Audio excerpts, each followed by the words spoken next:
Hello, everyone. My name is Belton, and I want to welcome you all to Wellness for Home Visitors, prioritizing self-care for sustainable service. Just gonna move this out of the way. So I'm Belton, like I said, but I want to tell you a little bit more about me. Um, I want to start with my first roles and most important roles. Mom and Mimi. I have three adult children who I adore, but my 4-year-old grandson is truly the love of my life. And I think my children would agree with that. I have over 20 years of service working with children and families in the state of Connecticut and home visiting, early childhood development, victim services, and children's mental health. After receiving my master's in social work, I really preferred working in organizational leadership, which I did for um, let's maybe 8 years. And there was a shift during the pandemic where I decided to go for my clinical license. And I did that because of the mental health support needed in my community. I also became a mindfulness facilitator, starting support groups for women and children in our community, focusing on self care and resilience.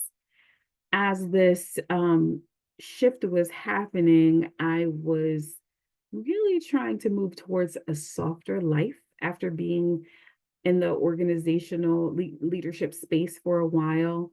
And I had well, there was a serious incident where the state representative in my district, who was also a friend, passed away in a car accident. And after that car accident, maybe a couple weeks later, I was asked to run for his seat.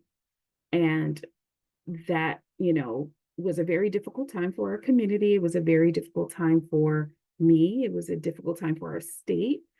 And I said no 3 times because, like I said, I was trying to live a softer life.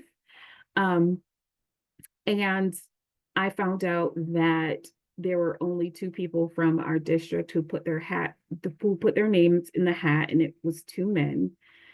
So I said I have to try because I always feel like women's voices need to be heard in these spaces. So I put my name in the hat, did the candidate interview, and I was the chosen candidate. And now I'm an elected official. I went through the special election and I'm the elected official. So I say all of this, obviously not bragging about all of my roles, right? But to let you all know that I too understand what it is like to be juggling different things. And I am happy to be here with all of you today. I'm deep in campaign season. We already know that November 5th is election, but this is the work that I love because it keeps me honest. It keeps me honest with myself. It keeps me honest with you all about how important it is to prioritize your wellness, especially when you're constantly pouring into others. And we have all this stuff going on. Like right now, I have a fractured ankle. So campaign season has looked different for me. When I see my clients in therapy, it has looked different for me. It's a lot more stress. And this is what we deal with every day. And it's these cumulative things that we experience that just can create a disaster if we are not prioritizing our wellness.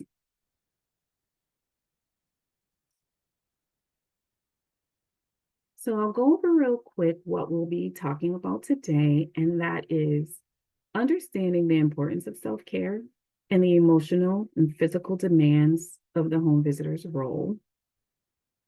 We're going to learn some practical wellness strategies and techniques for effective stress management and explore maintaining a healthy work-life balance, which sometimes I think is really funny because although although we say it, it's not, that easy to do, to have the balance. There's always going to be a little more weight somewhere else. And we will also explore how we can enhance quality of care through self-care and boosting our overall well-being. And I want to point out that today is about you all. It's about you all really being intentional about prioritizing your wellness. So there will be moments where I'm going to ask you to put things in the chat, hopefully, engage you all to really be mindful about what you're going to take from this presentation after.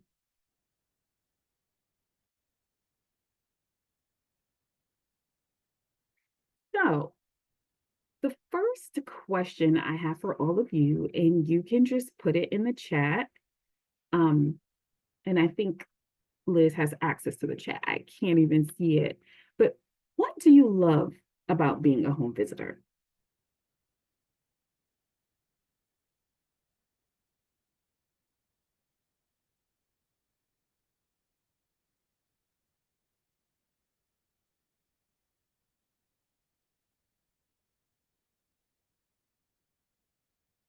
Let me know if you can see it or if you'd like me to read out a few answers. I can't see, but if you could just read out maybe 5 of them, that would be that'd be good. We've got a lot of connecting with families and community members, Mm-hmm. forming connections, the relationships built, the families, teammates. I've got some teammates on here, supporting moms, and connecting with the families, high reward. Thank you for sharing. For me, I have to say that what I really loved about home visiting is building, those strong relationships as well. I always looked at it as a challenge, especially when you have some families who weren't as open to the program and still really needed support. And I would like challenge myself to do all of the things that I needed to do to engage this family so that they can, really participate in the program and get what they needed out of it. And it was just amazing to see how the relationship would grow after time. And I think that is key to family success, right? And I think that spoke to myself, and the family. They're both of our willingness to make sure that we're partnering to make better outcomes. And also, anytime a family is meeting a goal of like, their child's development or getting a job or anything like that, that was always something that I love to experience. So my next question for you all, tell me some of the challenges that you experience being a home visitor.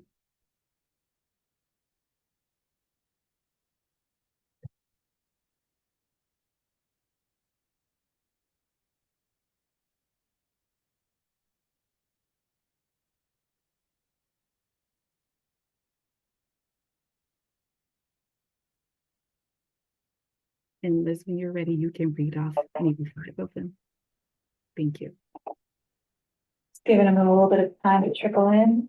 Okay. I see lack of resources, language barriers, families not being comfortable having home visitors in their home, families not taking you seriously, and families in crisis, patterns of crisis, missed visits, sickness.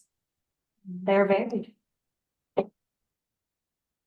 Yeah. Thank you for sharing. I can remember, many of those experiences, especially having these large caseloads and not having enough resources to offer people who are experiencing different challenges.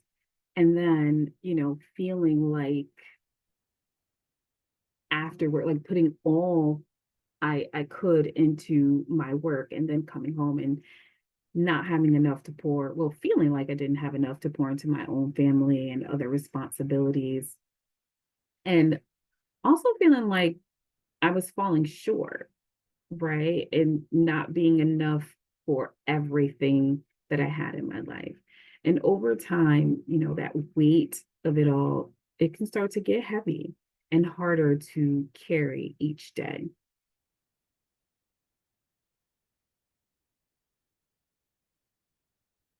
So when challenges like that arise, we can start, it's obvious that it comes from stress, right? And can lead to burnout. So I wanted to add this slide because all these words, in some way, kind of resonated with, you know, my experiences then and my experiences now.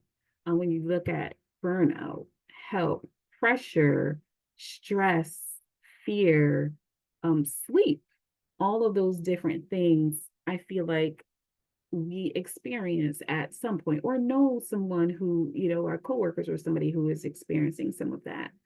So, we start to really feel the impact of all the stressors, and they can manifest in many different ways. In our next few slides, we're going to talk about that a bit.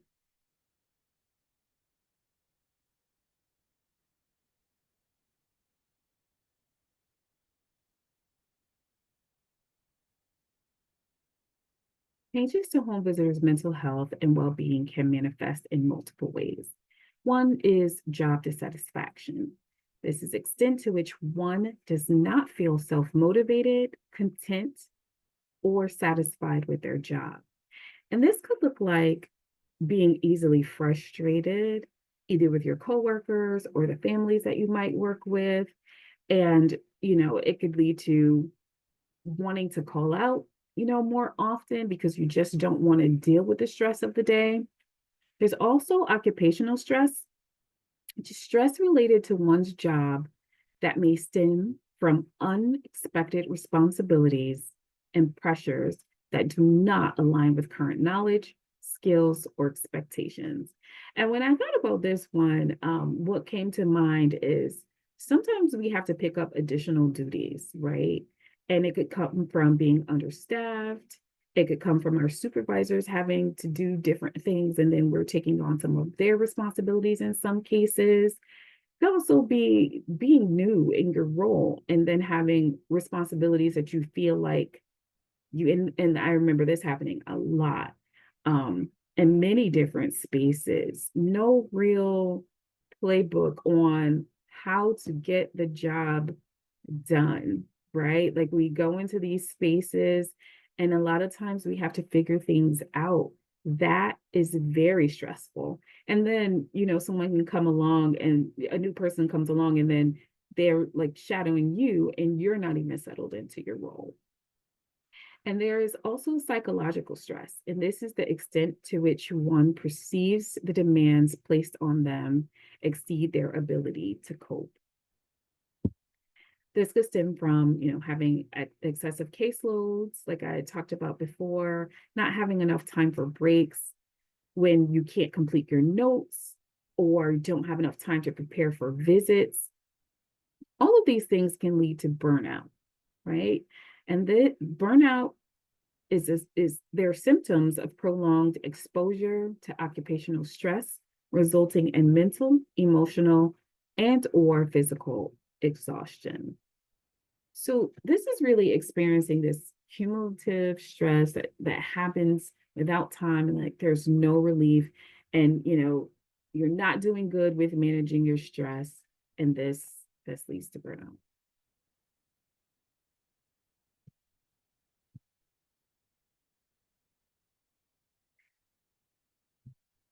So continuation of how this can manifest in multiple ways through anxiety, which is feeling of worry, nervousness, or unease, typically about an upcoming event or something with uncertain outcomes, and depression, a mood disorder causing persistent feelings of sadness and loss of interest.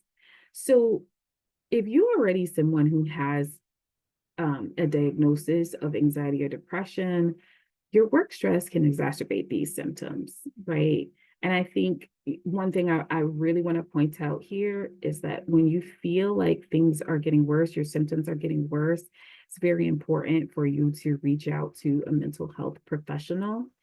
Um, Also, secondary trauma or traumatic stress, also known as compassion fatigue, a natural but disruptive byproduct of working with traumatized families, characterized by a set of observable reactions that mirror symptoms of post-traumatic stress disorder. So we all, support people who are dealing with different types of trauma. And you can bet that if you are working and supporting these families, that it will impact you. It's like, you know, if you walk through water, you're going to get wet. And we are human, right? And we can't avoid this. But how we can respond to it, how we can manage our stress, it can make a huge difference in your overall well-being, prioritizing yourself, and, really making an effort to make sure that you're doing the best for you. And in turn, it impacts your work as well.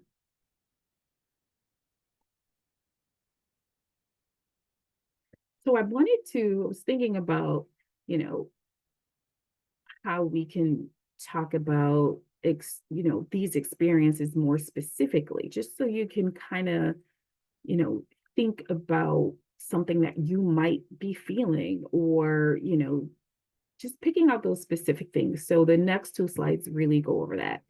So how stress can make you feel, right?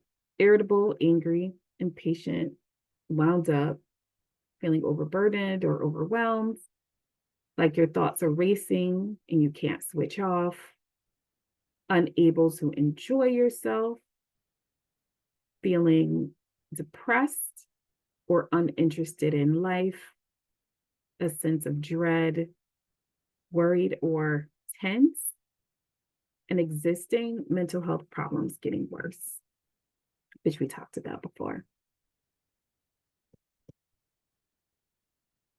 And some physical symptoms that you might experience: difficulty breathing, panic attacks. And I want to talk about panic attacks a little because in the last couple of years, there has been many people, there's been an increase in people going to the emergency room thinking that they're having a heart attack and they're having a panic attack.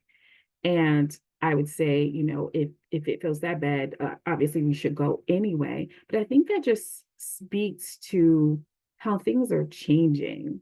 And, is it because we're not doing a good job taking care of ourselves? That you have to think about things like that, right? Like, there's so many people who are dealing with work stress, community stress, family things that are going on. And we don't always understand how it impacts our body. So there are also sleep problems. And if you are someone who is my age and going through perimenopause, sleeping is a serious issue. I don't have a problem going to sleep, but I definitely have a problem staying asleep. And that is for many people. And when you wake up, it's hard to go back because you have several things on your mind, things that you have to do the next day, or you're going over things in your head that maybe you could have done differently, right?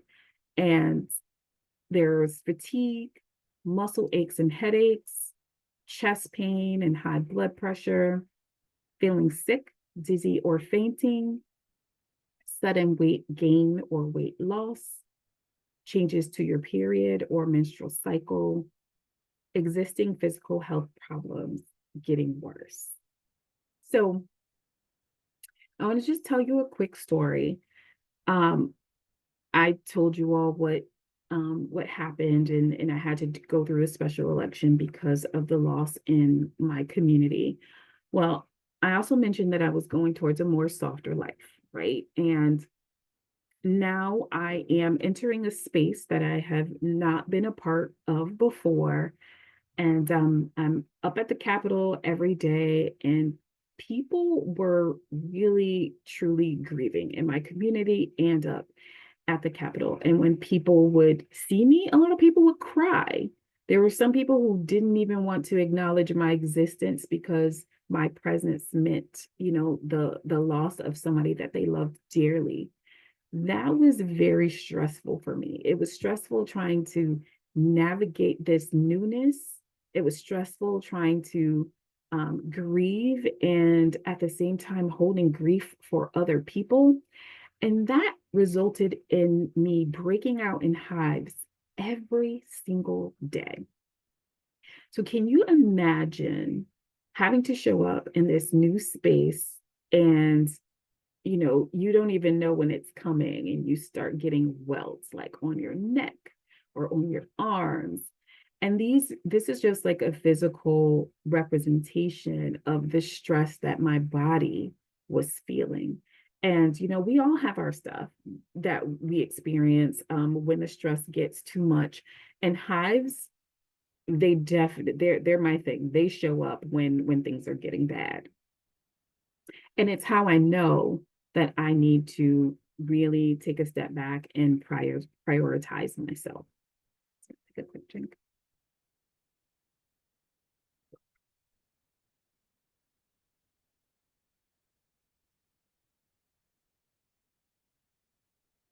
So, how do home visitors' mental health and well-being influence service quality? Stress, depression, and burnout can weaken home visitors' relationships with families. And when home visitors are burnt out, they are less engaged with program participants. And as home visitors, we become less engaged in their work and leave their jobs. Then the families they work with are more likely to drop out. And home visitors' personal histories also influence their sense of self-efficacy, job satisfaction, and burnout.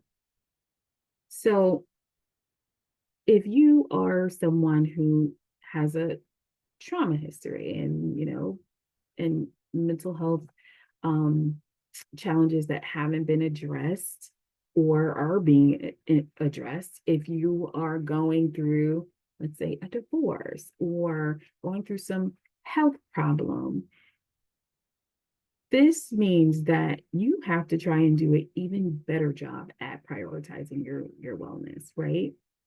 Because all of us carry things with us into our work that can sometimes blur the lines and creating compassion fatigue. Sometimes we might just overwork, um, depending what it is. Sometimes we feel like we have something to prove, right? And then we start to feel burnt out, and the next thing you know, we're missing work, and sometimes even quitting, right? So again, managing stress can help us prevent burnout, and it really does enhance our resilience.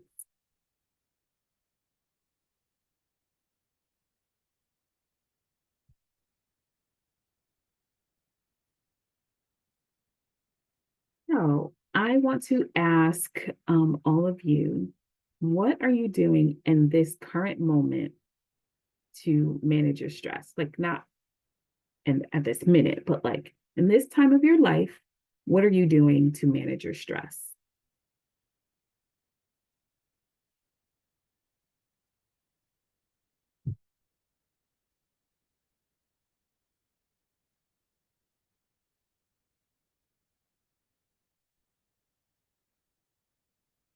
I'm seeing a lot of exercise.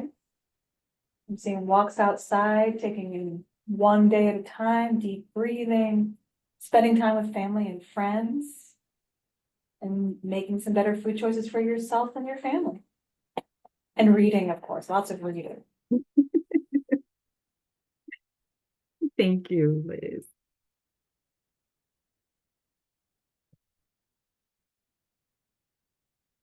And why is stress management so important?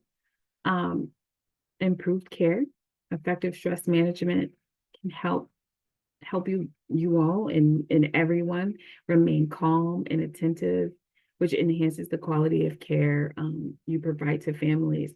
I used to always say to my staff um, who were doing home visiting, I'd be like, we can't go to families in crisis and become a crisis, right? Like we are going through, like, so if someone was going through stuff and they were in crisis, I would be like, please just take a day off. Like, I encourage you to take a day off, or maybe see that family, the next day, because I already, I can see everyone being in crisis, and that is not good for anyone, right? So we have to know ourselves, and maybe just say, it's probably not the best thing for me to do today or right now, or do something to regulate our own nervous systems before we go into situations where people are really going to need the best us. Also, emotional resilience. Regular exposure to challenging environments and emotional situations can take a toll on you. So, managing stress helps to maintain emotional resilience, preventing burnout and compassion fatigue. Also, enhanced communication. So, stress can hinder clear and empathetic communication. And by managing stress, you can engage more effectively with families, fostering trust and cooperation. And last but definitely not least, personal well being.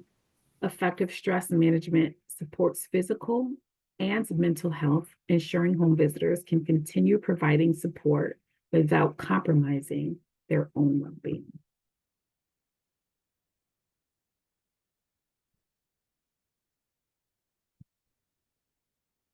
So, we have the personal responsibility of taking care of ourselves.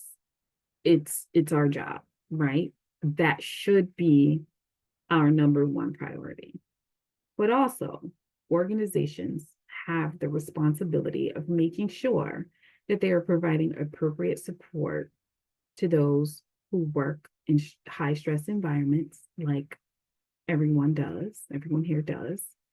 Um, so how can these organizations support home visitors' well-being?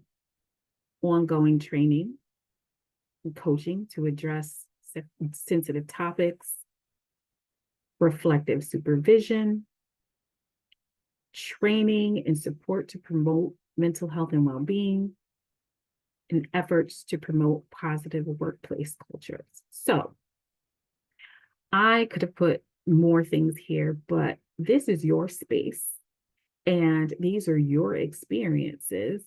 So I wanted to ask all of you, what do you think that organizations can do to support home visitors, right? Like, what has worked? What have you seen work? What would you like to see work? And if you can just put that in the chat.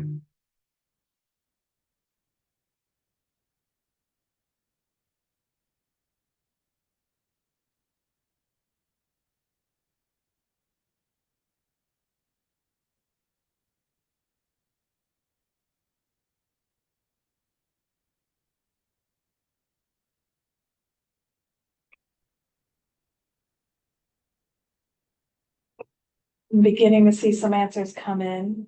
Flexible work scheduled and supported, unpaid time off when occasionally needed. Yes, offering mental health support for the staff, paid vacation time. Remembering that the home visitors are human beings. They need love and kudos too. More training to help with families who need help children with special needs. And support from supervisors and peers, and many more coming in. That's awesome.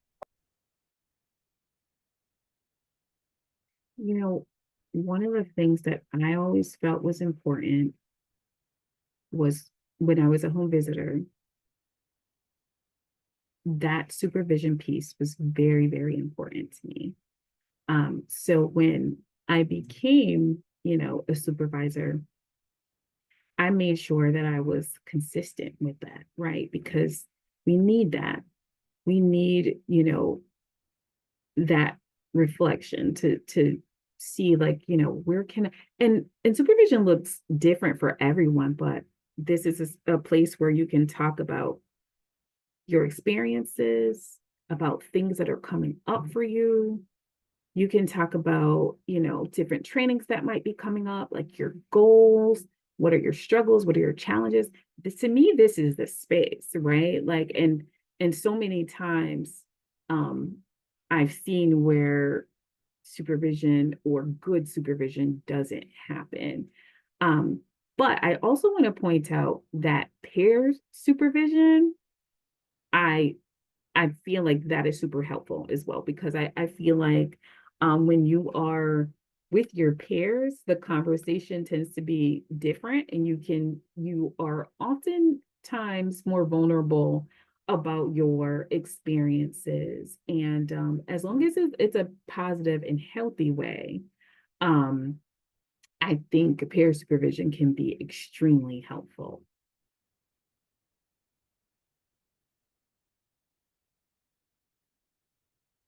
What is self-care, right? Self-care is the practice of taking care of your physical, mental, and emotional health. And it can include, habits, practices, lifestyle choices that help you promote and maintain your wellness, your health, prevents disease, and to cope with illnesses if that is the case.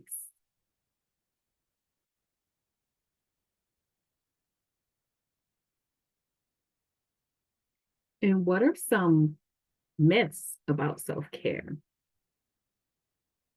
So you hear self-care is an indulgence, but actually, meaningful self-care includes making mindful changes in patterns of thoughts and behaviors that do not contribute to your well-being.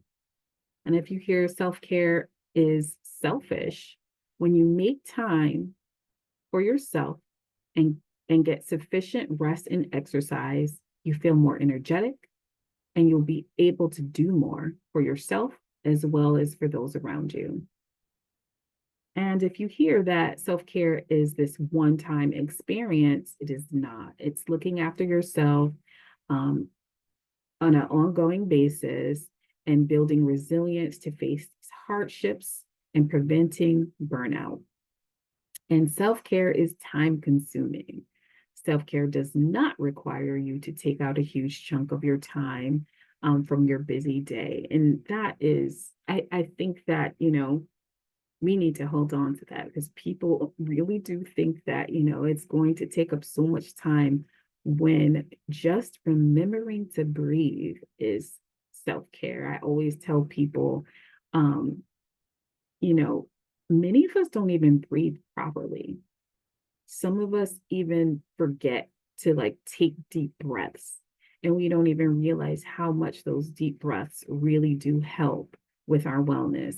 And I like to share this slide because many times, we don't put ourselves first. We put everything before us, and we start feeling guilty. Like even if you're a parent, right? It's like, I'm not going to go and do that because my child needs this, or I'm not going to do that because I have to do this at work. And we receive these messages from our families, from the media, and sometimes your own workplace, that you just have to keep pouring it into others and just, put yourself last. I do see that changing a bit though. Um, but it's really you filling up your cup as much as you need to, especially when you do so much pouring into others, and you're pouring into your work, you're pouring into your family, you're pouring into your community. And it is your responsibility to make sure that that cup is not empty. Because when you are pouring from that empty cup, that is when all of the negative things come into play and bad outcomes happen. So now we are going to go over some different self-care practices. And as we go through these, I'm going to ask you all some questions. So this is going to be an active part of the presentation. See how we're doing on time? Good. All right. So I like to start with health and nutrition. And I like to start with these because they are just 4 simple things that you can do, focusing on your health and your nutrition by going to see the doctor regularly, keeping up with your appointments, getting your flu shot or whatever it is that you need, your mammograms, your yearly physicals. That is extremely important.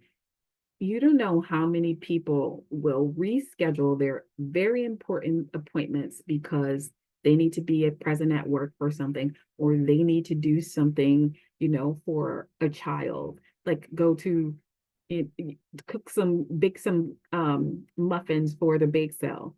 But guess what? If you're not taking care of your health and wellness, that can impact how you show up for your child or your work. So it's very important for us to keep our our medical appointments. Also, eating healthy foods.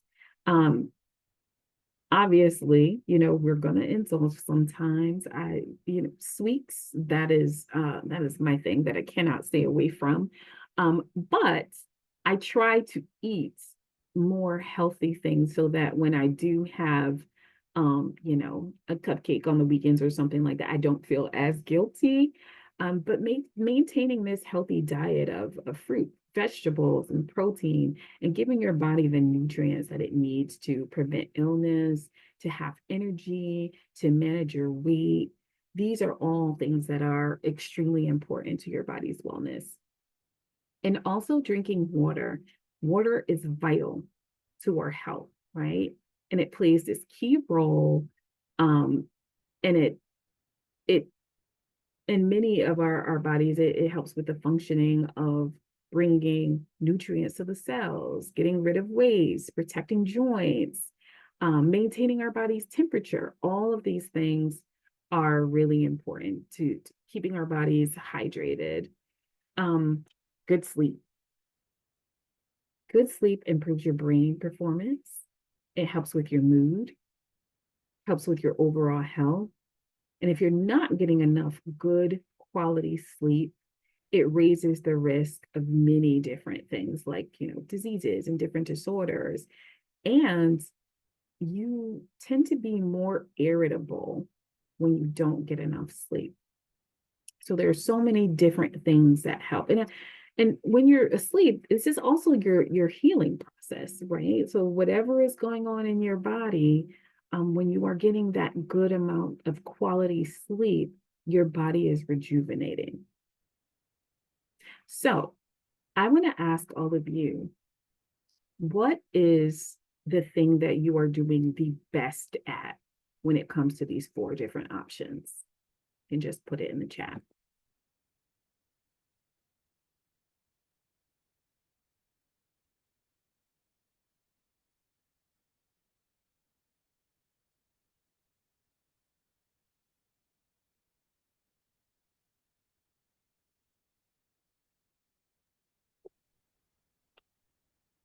I'm seeing water, some of us are getting enough sleep.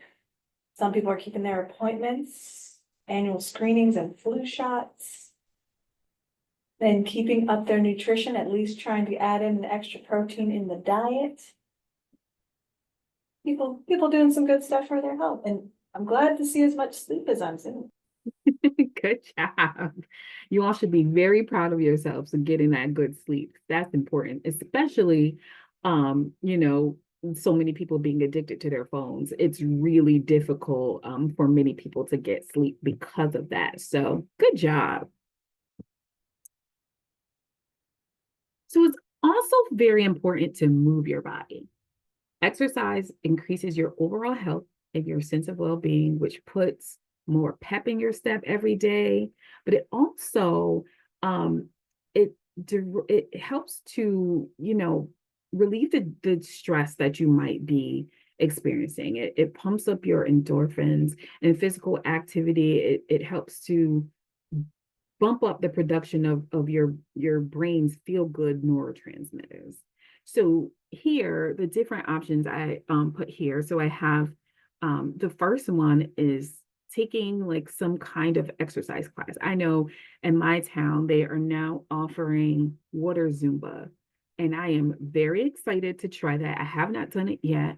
And after things calm down with after the campaign, I plan to go do water Zumba. I'm very excited about it. Also, yoga. I think yoga is very important to be able to stretch and have this mindfulness in that regulates your nervous system and it helps you to be more flexible. And also hiking in Connecticut right now. This is exactly how it looks. It's so beautiful out. So going on walks, which I can't do right now with a fractured ankle, but I can't wait until I can do that again. And also just listening to music and dancing. This is one of the best things that I do with my grandson. We will put on some music and just start to move our bodies, which I absolutely love. So tell me, out of these four things, which one are you most likely to do?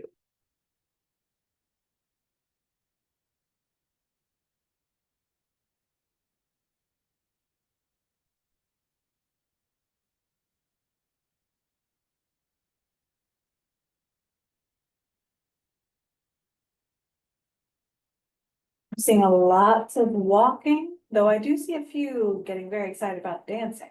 Good.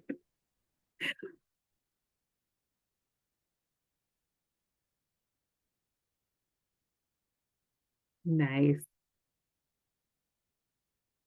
All right.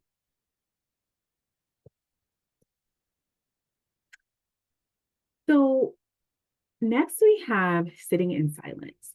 So, when you practice solitude and silence, you're allowing your brain to really process your emotions rather than suppressing them and like remaining on autopilot, right? You might feel some uncomfortable emotions that might happen through this process, but the sooner you recognize it and address it, um, the sooner you can move forward, right? In health and in freedom. So, I have options like tea meditation. Um, and I love tea meditation because there's a whole process. I don't know if you all have ever tried it, but it's holding the cup and filling up the cup um and just being in the present moment and noticing how the cup warms up and holding on to the cup and then actually smelling the tea. And when you're sipping the tea, like feeling the warmth as it goes down your throat. So like there's this whole process that really just puts you in the moment and just focusing solely on that. And then there is gratitude journaling, and I think that that is very helpful for people, especially when things are not going the way we want them to, right? Sometimes we have to remember some of the things that are going good and things that we appreciate and are grateful for. And also breath work. Like I said before, I feel like breath work is extremely important. It really helps with our body's functioning and helps us to be more mindful and regulates our nervous system. And then there is journaling. And I also love journaling. I think journaling, I always tell people it's like your personal diary. Like you can write anything in your journal. And it's like you're processing your feelings as you are writing things. Um, and I just want to give you all a quick story about when I did my mindfulness certification. We had to do 24 hours in silence. And the first 2 hours, I thought that I was going to lose it. It was so difficult for me. I wanted to be on my phone. I was like, what is happening? I need to check my emails. What is happening with my family? What is happening at work? Like it was really difficult for me to sit with myself. But after that 2 hours, I felt so good. I felt so settled and so regulated. And I started like writing poetry. I hadn't haven't written poetry since I was like a teenager. Like this was a real opportunity for me to just be with myself. So I want to encourage you all to try it at some point and just realize that it's going to be hard, but it does get better and it's very much needed. So out of these four things, which one have you tried and really like?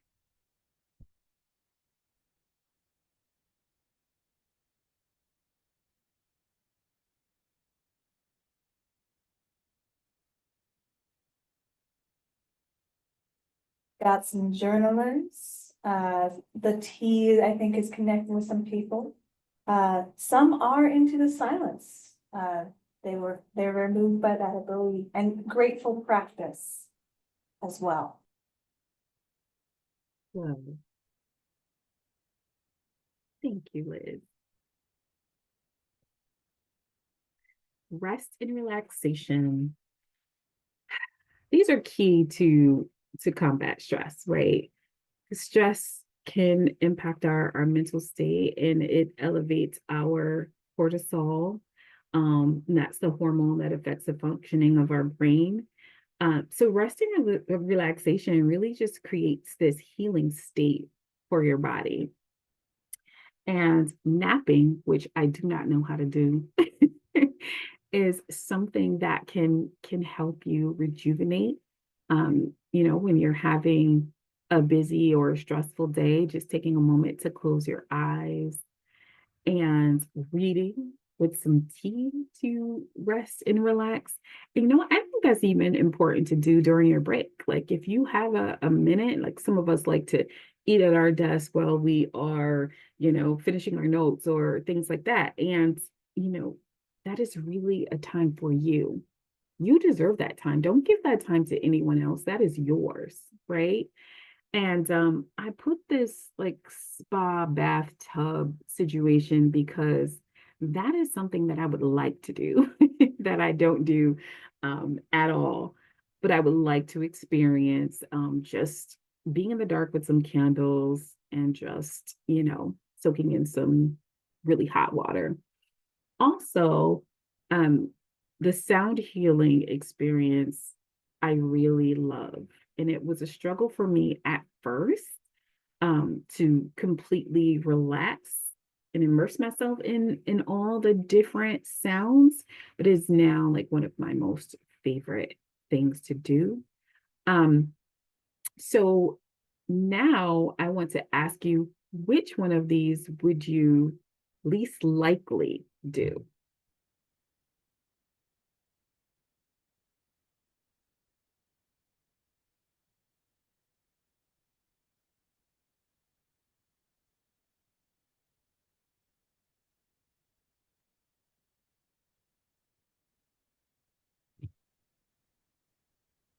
A lot of people not into bats, it seems, but also the Yeah. sound there, people were not quite sure. Well, journaling. I can see that. Okay. Had to switch it up a little bit because I know everything doesn't resonate with everyone, right? But these are just options. And the point of, asking all these questions is because I want you all to be intentional about things that you can actually or are willing to do.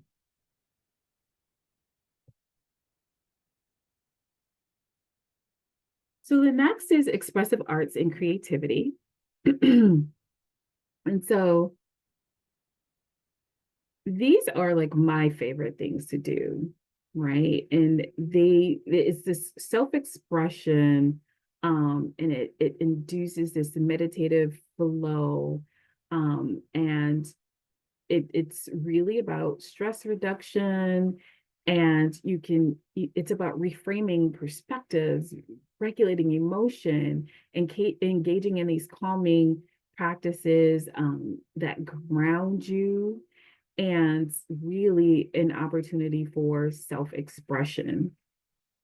So, creative writing is one of them, which is my favorite. And then there is painting, which many people love to do. And then there is cooking, which is not my favorite, but some people really love to cook to relieve stress. And then there's this sculpting and molding with modeling clay. And that is something that I did not think I would enjoy. And I actually took a class and I loved it. So let me know in the comments which one you have tried and you like.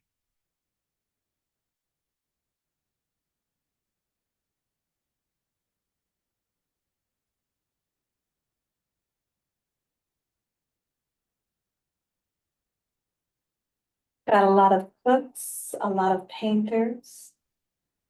A lot of people like to cook or paint with sound in the background Ooh, and some paint and sip classes as well. okay, now that sounds good. Thank you for sharing. And thank you, Liz. All right, so social connection. This is a fundamental human need, and it's essential to our survival, as essential as food and water and shelter, right? And the lack of social connection, it poses significant risk for our health and for our longevity. So, you know, this is really needed for us to have this fulfilled and happy life. um, it helps with our workplace performance. It helps with our overall health and wellness. And here we have a woman with her dog, because being with your pets and your family members, and our pets are our family members, that really helps with our social connection. And then there is talking on the phone to loved ones. And I put talking on the phone, I made sure that was talking on the phone rather than texting, because I feel like the connection is better when you're actually hearing someone's voice. Um, and then there is gathering with a group of friends. And, I don't think people are doing that enough, just gathering. And also getting out in the community with other people and connecting over something that you care about, doing some good in your community, some good in the world. And you all can put in the chats which one you enjoy or are willing to do more of. Say that, more of.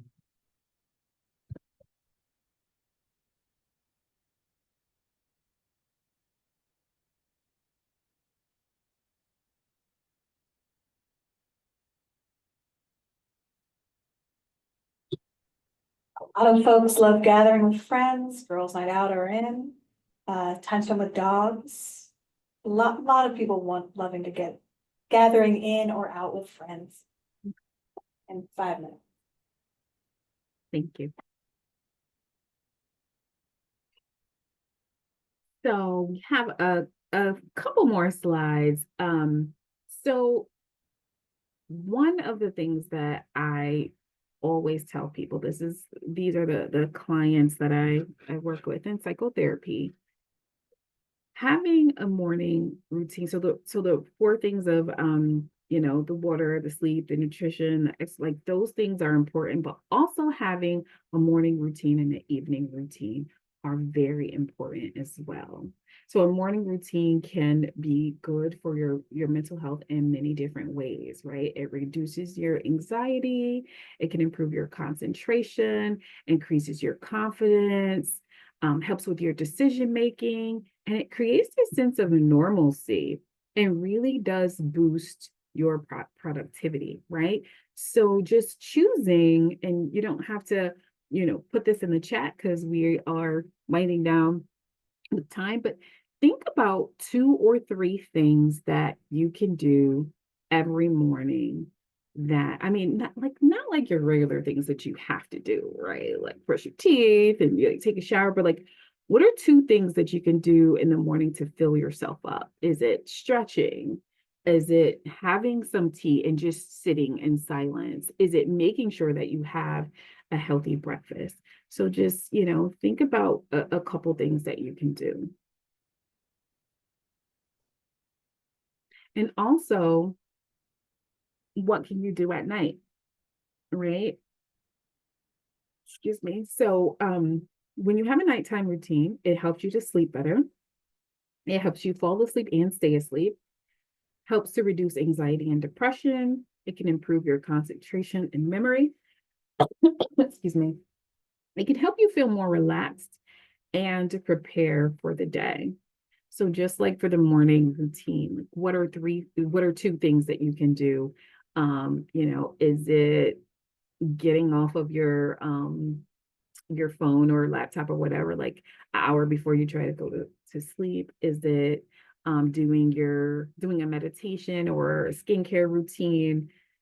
Think about a couple things that you can do to kind of set the tone for your night, making it a more peaceful night so you can rest well.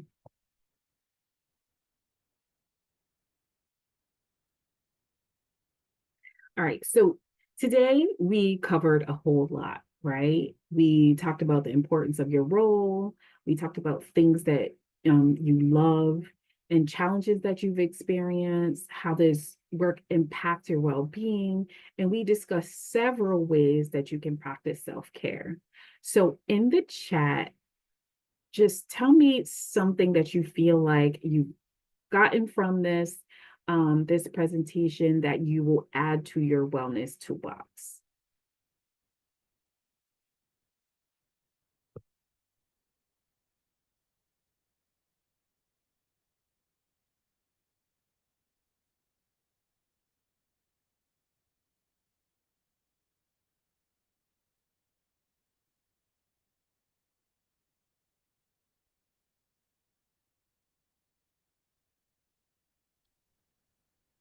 People are looking at their routines, making time for themselves, reminding themselves self-care is important.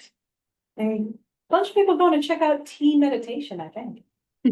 That's good. All right. So I want to leave you with this quote: self-care is not self-indulgence, it is self-preservation, by Audre Lorde. That is a quote by her. And again, this was really great to spend time with all of you. And I feel like I've reminded myself of so much more putting this together and, being with all of you today. And this is my email if anyone needs to reach out. And I thank you all for your time today.